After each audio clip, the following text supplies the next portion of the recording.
course. This lesson is probably going to be the last lesson for number section, and we're going to do mixed problems on numbers. So I found this really all-encompassing problem from a past paper, which contains percentage, ratio, interest, basically all the stuff from chapter 1 in just one big problem from past papers. Let's go and solve it. Okay, so it starts with this. Annie and Dermot share $600 in the ratio 11:9. Show that Annie receives $330. Notice that you are already kind of given the answer, which is $330. That's the amount Annie receives. But you have to show how exactly do you get to this number. That's what the question wants from you. Show that. All right, so you have to show the process of how do you figure this out. Well, so we know that 11 and 9, so in total that gives us 20 parts. All right, so Annie and Dermot share $600 in ratio 11:9. It means Annie gets 11 parts, Dermot gets 9. In total we have 20 parts. All right, each part, so one part would be equal to, if 20 of them are $600, then one part would be equal to 600 over 20, which would be equal to $30. And now finally we can show that Annie, since she has 11 parts, this would be equal to 11 times 30, which equals to $330. So what you have to show in order to get this point is you have to show that one part is equal to $30, and you have to show this part, so 11 times 30 has to be shown in this question in order to get the point. Okay, next part is quite straightforward. Find the amount that Dermot receives. There's two methods to do this. First method is, well, we can just subtract 330 from 600, which would give us $270, and the second method would be to do 9 times 30. So Dermot has 9 parts, so that's 9 parts, each one of them $30. In total it would be $270. In either way the answer is the same. Okay, that's it for the first part. Let's go to the next one. So Annie invests $330 at a rate of 1.5% per year compound interest. Calculate the amount that Annie has after 8 years. So here at this point you probably have to remember the formula of compound interest. Go ahead, give it a try. Let's see if you remember it or not. Okay, I hope you do. So let's try and figure it out together. So $330, right? Interest compound, by the way, is equal to principal, which is our initial investment, times 1 plus R over 100. R stands for rate, to the power of time. So in this case, this is our principal, this is our rate, and time is 8 years in this case. So let's figure it out. Equals to 330 times 1 plus 1.5 over 100 to the power of 8. Let's get our calculator for this part. So 330 times 1 plus, so 1.5 over 100 is going to be 0.015. So times 1.015 to the power of 8, and the answer would be 371.74. but remember, the question tells us give your answer correct to the nearest dollar, so we have to round it up a little bit, and it will give us $272 to the nearest dollar. All right. That's it, $272. Find the amount of interest that Annie has after the 8 years as a percentage of the 330. Notice that this word interest is in bold here because it can be a bit tricky, right? So this number that we found, $272. This is not just interest. That's principal, so that's the initial investment plus interest. So in order to find only interest, we have to do this, right? We have to subtract 330 from 372. So the actual interest, the actual profit which Annie gets from her money is $42, right? Now we have to find this 42 as a percentage of 330. So 42 over 330. Again, we can use a calculator for this. Would be equal to 0.127. 0.127. Remember, degree of accuracy, if degree of accuracy is not mentioned, normally it's 3 significant figures in IGCSE exam. So yeah, so that's as a decimal, it's 0.127.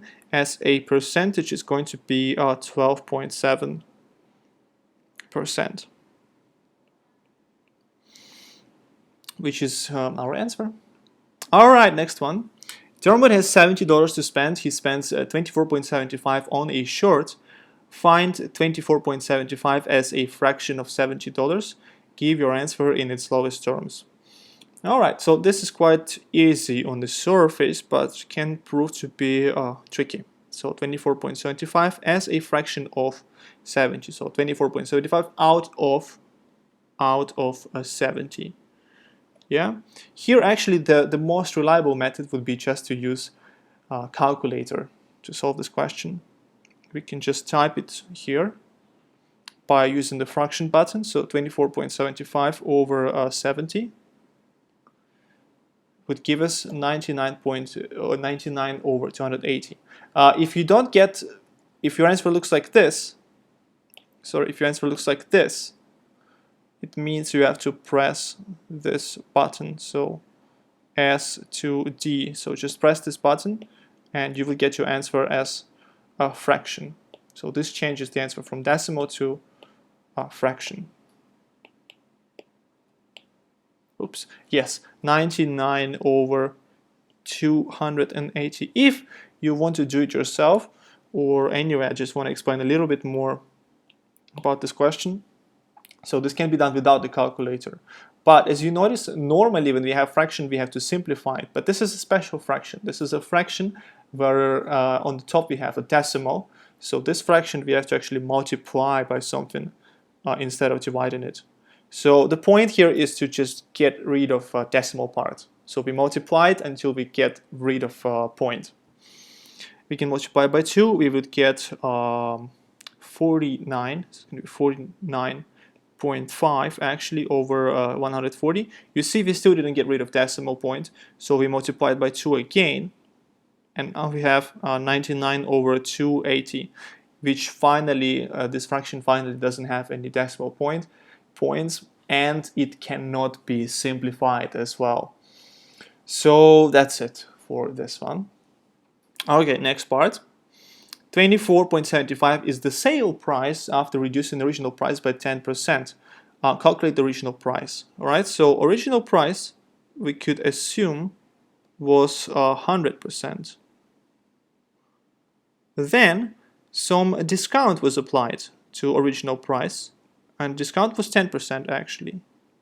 So after applying this discount, we finally got our sale price, which is 24.75.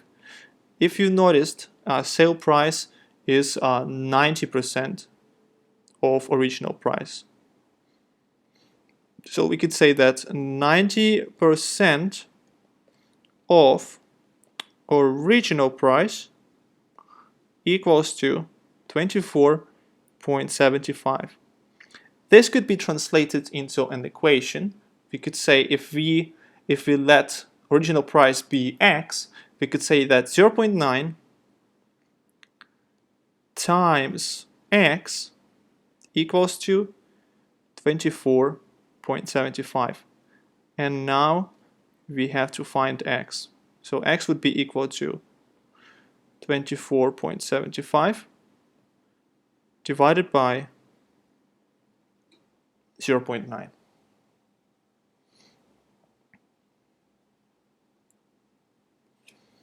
Let's figure it out.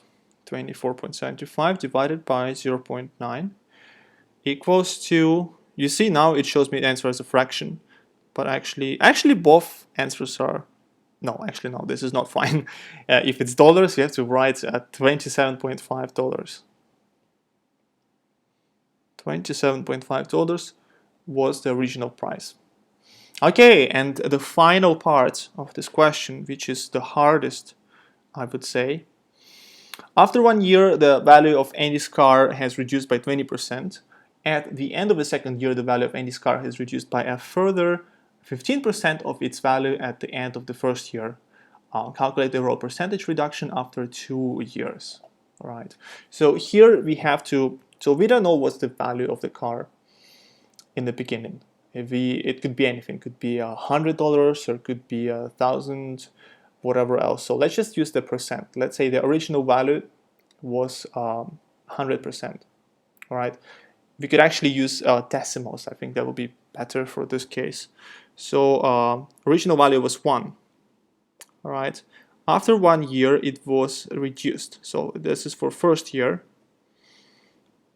First year, original value was reduced by 20% of original value. So what we get is 0.8. So after reducing original value by 20%, it becomes 0.8%. All right. At the second year, in the second year, the value was reduced by a further 15%. But notice this time we don't start with 1. We already start with reduced value from last year, which is 0.8 minus 15%. So 0.15 times, and this time it's not 1, it's 15% of its value at the end of the first year. So that's the value after the reduction, after we reduce the price. This is the value we get at the end of the first year. So we have to subtract, we have to reduce this value again at the end of second year by 15%. So 0.15 times 0.8. That would be equal to 0.68. So value so at first it was 100%, but after 2 years, it became 68%. Right? So we can see that the total reduction of value is 32%. All right? So 100 minus 32 equals to 68%. So in 2 years, the value of car was reduced by 32%. Actually, we just need to write 32 because percent is already here. Yeah, so 32%. Okay, and next part. After 3 years, the overall percentage reduction in the value of Andy's car is 40.84%. Calculate the percentage reduction in the third year. So we know that after 2 years, the total percentage reduction is 32%. All right, after 2 years, it's minus 32%, right? But after 3 years, it becomes 40.84%. So we can assume that during the third year, the value was reduced by how much? We could actually subtract this. So it was reduced by 40.84 minus 32%. That would be equal to 8.84%. So there was 8.84% reduction in the third year. But this is reduction relative to total price, right? What's this reduction was relative to the third year's price, right? So we started third year with 0.68%, all right, which was at the end of second year. We only have 68% left. So we start third year with 0.68, and then we reduce it by some kind of a percentage, right? Actually, so what we have to do here is we have to subtract. We have to do 1 minus 0.484, and that would be equal to, so why am I doing this? So I'm doing 100% minus 40.84%. I want to figure out what's like a final percentage price.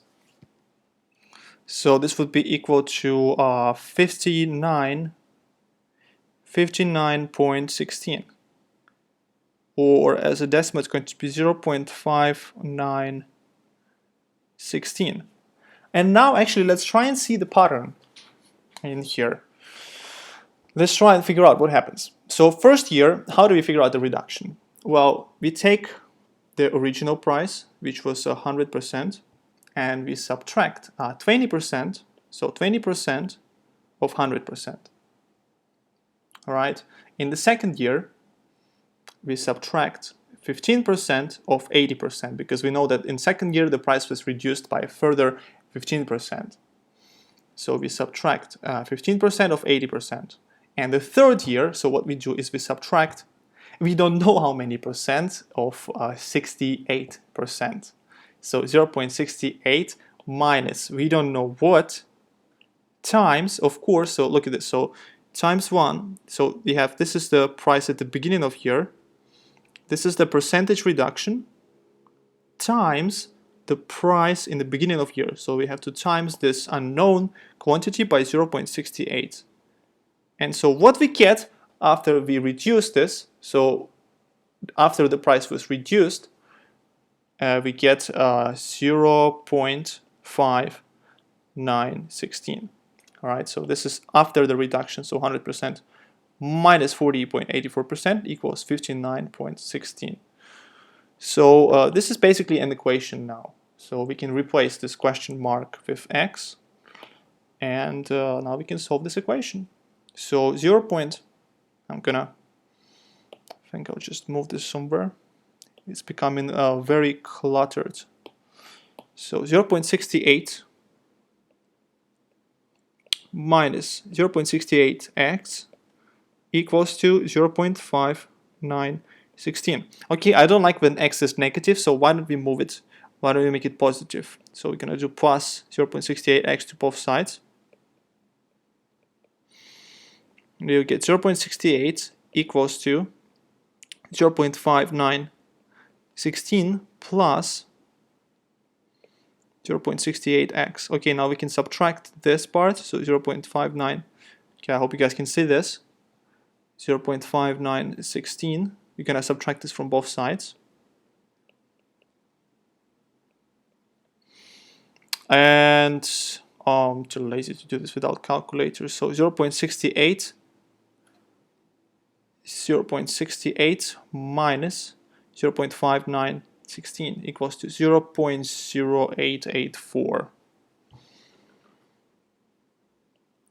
0.0884 equals to 0.68x. And this way x is equal to 0.0884 divided by 0.68. Oh my goodness, I'm right now a space. So 0.0884 divided by 0.68. So x is equal to 0.13, which is, if we convert this to a percentage, this becomes 13%. So that's the final reduction, 13%. Ooh, that was a pretty hard question, I would say. I hope it makes sense to you guys, and see you on the next lesson.